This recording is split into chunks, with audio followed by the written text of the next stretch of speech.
Alright, so today we're going to have a look at installation of Jupyter Notebook. For that, you need to check if you have installed a Python. I have installed it, so we're good there. We need a pip as well, so that for the command for that is python 3 -m pip install upgrade pip. Actually, this is the second command. The command you need before that is sudo apt install python 3 pip. Yeah, this is the overall command for the pip installation. I already have it, so I'm not going to reinstall it again.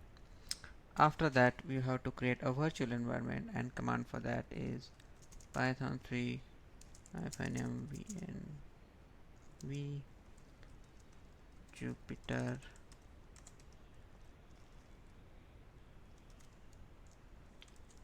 env.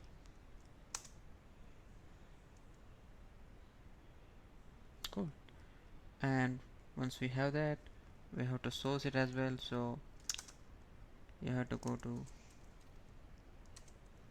Jupyter environment, and in that you have to go to the bin, and inside the bin you have what you call activate.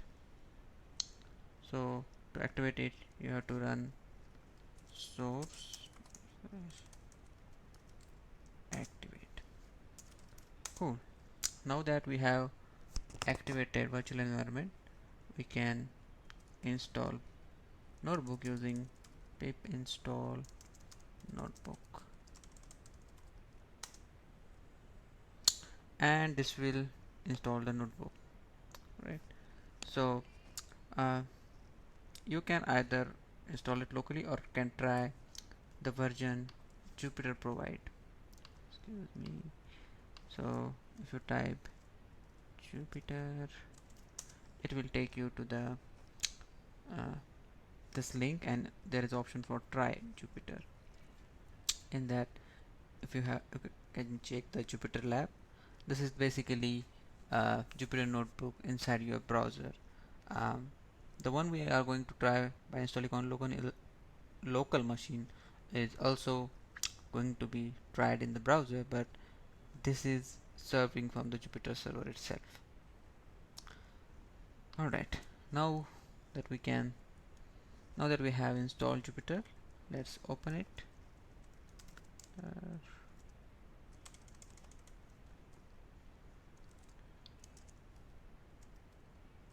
Notebook. Basically, it will start a server at this port 8888, and you can create a new notebook here. I'm using it for the Python, and so basically you can run snippets under here. Let's say hello, and if you run that, it will give the result of that snippet just below it. These are called what we call cells, and you can run cell uh, as a separate program. So for example, let's say I have a which is 2, b which is 3 or 4, and c is 2 into a into b. So basically it should result to a 16, and if I print c, I can run all these 4 lines as a single program. Let me give the output. So why do I use a Jupyter notebook if I can run a directly script of Python? The reasons is this is more interactive.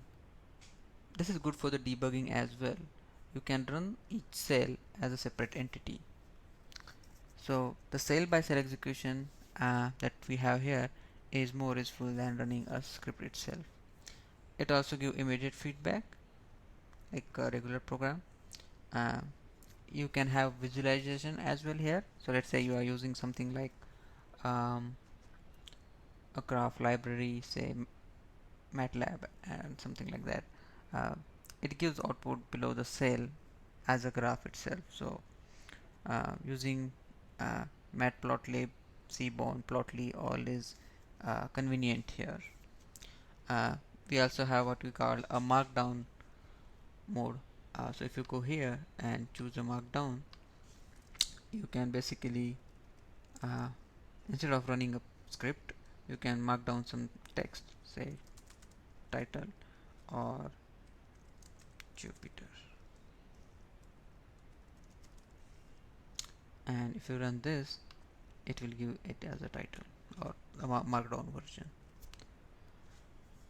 So that was the overall process. You can also share this code, it can be reproduced, easy for collaboration, and many, if you are into machine learning and data science, then you can use this as a uh, cleaning tool as well. Like you can use the pandas and numpy here to clean up the data and debug the your snippets for them. Cool. So that was the process of overall installation. I hope you liked it. Thank you.